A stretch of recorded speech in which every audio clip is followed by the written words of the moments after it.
Number one, I don't have to be physically stronger than my opponent. You understand? I don't have to be bigger, smaller. What I have to do is I really have to have a good grip. I have to have grip strength. Because I'm wearing the jacket, because I'm wearing the lapel and the kimono, I have a huge advantage. I don't have to have the physicality to run around, outmaneuver my opponent. What I can do is I can manipulate the kimono and the gi. So the easiest way to understand this position is to always learn it from the top, because you have gravity on your side. When you have gravity on your side, you have your physical body to lay or lie on top of your opponent, which makes the choke 100% more efficient. So it's very simple. I'm going to be lying on top of Mark, so we're going to understand this from the top, and then we're going to understand why it's technical from the bottom.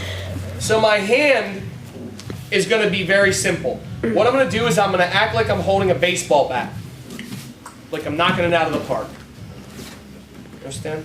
I'm not going to turn my hands this way. You don't want to hit a bat with your hands, with your top hand on the top like this. You do it the other way.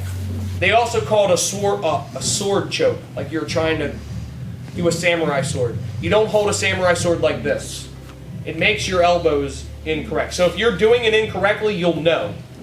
That's the best part of this position. If you're doing it incorrectly, the choke won't be tight. So it's very simple. I act like I'm holding a baseball bat, like I have it chalked up on my shoulder. And I'm sitting there at home base.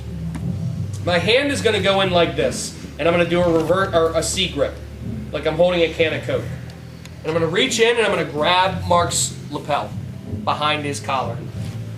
My other hand is going to be on top, and I'm going to slide it in. So what happens a lot is I'm sitting in side control. I'm lying on top of my opponent, and he starts to frame. Yeah. You understand? He starts to frame away from me. The frame is not going to give him any position on this. He can frame all he wants, because I'm not looking to pin him in side control. What I'm looking to do is set up a choke. So I'm really heavy. I'm lying on top of him. My hand that's closest to his hip is going to turn itself over. I slide my hand in and I grab his lapel. So just like I'm holding a sword, just like this. I slide my hand in, I put my weight down, and I straighten my arms. I don't try to choke him by squeezing. All I do is I straighten my arms, and I make the letter X, and I walk towards his head. So what happens, a very big problem that happens in this position is you get this and you start to squeeze as hard as you can. And he's going to turn his chest towards me, and it's going to take the choke away. It's incorrect. This is a leverage choke, and you'll see why leverage is so important from the bottom. So what happens? My forearm goes right across the sternum. I lock him in, I straighten my arms, and now I start to walk towards his head. Very simple. Okay, yeah, exactly. It's a very simple choke. This is pretty much the most fundamental Brazilian Jiu-Jitsu you can get.